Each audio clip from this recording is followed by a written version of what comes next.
Hello everyone, today we're looking at chapter 2 of Nehemiah. We're looking at the return of a large number of God's people from exile. And there's a problem. Jerusalem is in ruins. What is needed is some leadership and some willing people to successfully do some rebuilding. It's not often this period of the history of God's people comes up. Over the coming weeks, we're going to be looking through the book of Nehemiah. And last week, Lorraine spoke on the start of Nehemiah, which was about his plea to God. But now we get into the story of the return from exile. Before we do that, let's look a bit at the background to Nehemiah's account.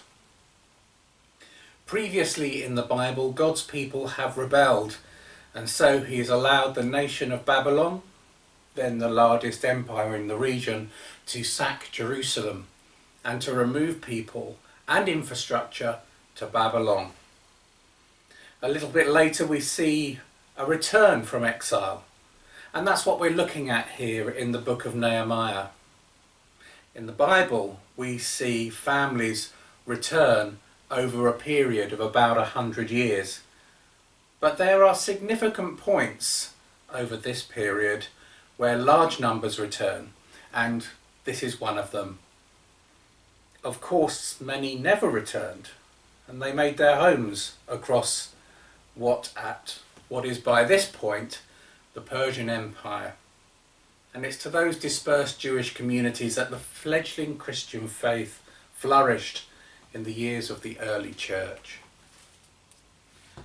But now, in the time of Nehemiah, we have the king, Artaxerxes, in power, and he is ruling an empire that goes as far as Egypt, Syria, and Lydia. It's an old empire that's just beginning to be troubled by the Greeks rising in the north. Nehemiah himself is a Jew in a powerful position in the king's court. And we have no reason to think that this was unique to Nehemiah. And indeed, we of course have evidence in the book of Daniel that the Jewish noblemen were trained to occupy positions of power. Nehemiah must have been a leader in the Jewish community, both because of the apparent willingness of the people to follow him and his status as a prophet.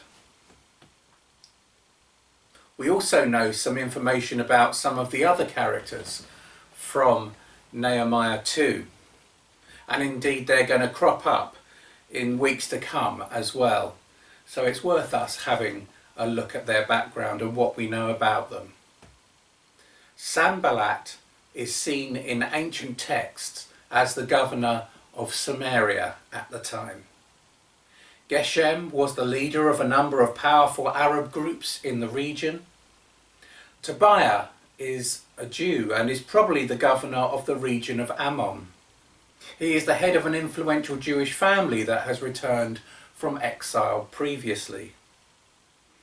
All of these people, the villains of Nehemiah's story, have political reasons to try and thwart Nehemiah and God. Nehemiah's story is about power. Who do God's people allow to be in charge? If they have learnt anything, the answer should be God. But let's find out what happens in this part of Nehemiah's account. The action takes place in the spring and summer of 445 BC. As Lorraine said last week, Nehemiah has spent 4 months in prayer and fasting. Now is the time for action. But this action is not quite the easy chat with the king that is portrayed in Nehemiah 2 in the English. Nehemiah is asking the king to reverse a policy he has made a few years earlier. Have a read of the book of Ezra for further background.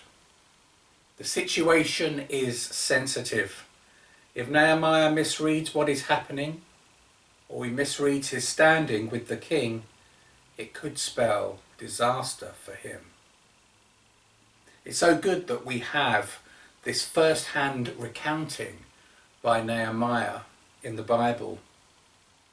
We can see exactly how he uses his favour, and we can see how he seems deft politically. Look at how the plea to the king, Artaxerxes, it's not a plea for Israel, it's personal, it's for him. In fact, Jerusalem is not mentioned by Nehemiah, and instead he asks the king for this personal favour about his ancestors and setting right what is wrong. Nehemiah skillfully gets the sympathy of the king. And the other thing to note is the presence of the queen here. That might indicate that the meeting wasn't formal and that her being there perhaps influenced the decision. But the key thing is Nehemiah's character and standing with the king. This is a scenario that has been the product of 4 months of prayer, as we found out in the previous chapter and Lorraine explained last time. Nehemiah has prayed through every scenario, every course of action. What we see is the prayerful visualization of the operation in detail, and then what we see is God's hand in action.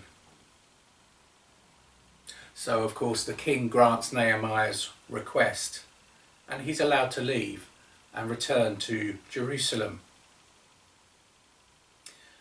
Nehemiah travels to the area in style. You might have missed this important point in verse 8, where it says the king had also sent army officers and cavalry with me, a military escort. No wonder Sanballat and Tobiah are perturbed. They can see the party coming. The escort adds to Nehemiah's claims and his edicts from the king. This isn't a secret journey from Persia to Judah, but how Nehemiah chooses to enter Jerusalem, well, that is. Why did Nehemiah enter by night? Well, because he wants to be thoroughly appraised of the task ahead before he speaks to the people or the priests. He understands that on paper he has no right to waltz in and tell everyone what to do. He has to do the groundwork. And what is described in relative detail is an inspection of the major defensive points of the city. Nehemiah has to find out what needs doing and who he has to get on board with this plan. It's only after this reconnaissance that Nehemiah speaks to the people. I don't know if you've seen some of the programs about people who hoard everything in their life, collect things. When I watch those programs, I see those people and they can't see the state that they're living in. The familiarity of it all has caused a state where they live in disarray. And that's what's happened to the inhabitants of Jerusalem. Jerusalem is in disarray. But Jerusalem is supposed to be a special place for God's people. Psalm 48 describes Jerusalem as the city of the great king and joy of all the earth. And there's many other instances we can find that throughout the Bible. It takes Nehemiah to alert the people to this disarray. The familiarity of it has caused a state where they're happy to live in that situation. Maybe it was Nehemiah's passion. Maybe it was his conviction. Maybe the people could see God's hand on it. But I can't but see the people's response as a miracle, based upon what I've read about God's people up till that point. There's no in and in. And as Nehemiah reports it, the people respond in a unanimous let's do it. They're ready. They're up for the challenge. They're trusting God and they're positive about what they're going to do. God must have looked at his people and thought, at last they're doing what they're told. But no sooner do God's people jump to action than opposition begins. Sanballat, Tobiah and Geshem. They're in charge of Samaria, Ammon, Moab and Edom. That's all the surrounding territory of little Judah. And they're now on Nehemiah's case. They ask, are you rebelling against King Artaxerxes? The threat is in the question. How easy would it be for these three powerful men to go with lies to the king? What we expect Nehemiah to do now, after all the power plays, after establishing the king trusts him explicitly, is to show these three that he has the edict of Artaxerxes. But Nehemiah doesn't do that. Instead, Nehemiah states his mandate comes from God. But not only that, but the opposition has no claim on Jerusalem and no right to stop the rebuilding ordained by the Lord. The sacking of Jerusalem and the exile were hard on God's people. And these past 10 months have also been hard on God's people. When we come out the other side, and let's hope that will be soon, we may discover ourselves in a similar place, knowing that things won't be the same as the past, but needing to rebuild for the next generation. If Nehemiah's story is anything to go by, there will still be a church that is ready, up for the challenge, trusting God, that has a positive attitude. But there will also be those, not of God, who won't want us to rebuild. In the coming weeks we will see the influence of objectors and how some of God's people follow them in Nehemiah's account. But don't worry, the majority of God's people dismiss the grumblings of the naysayers, and we see the triumph of God. That is our hope, that when we come to rebuild, our focus is on God.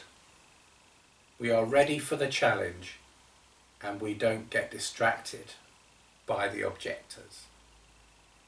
Amen.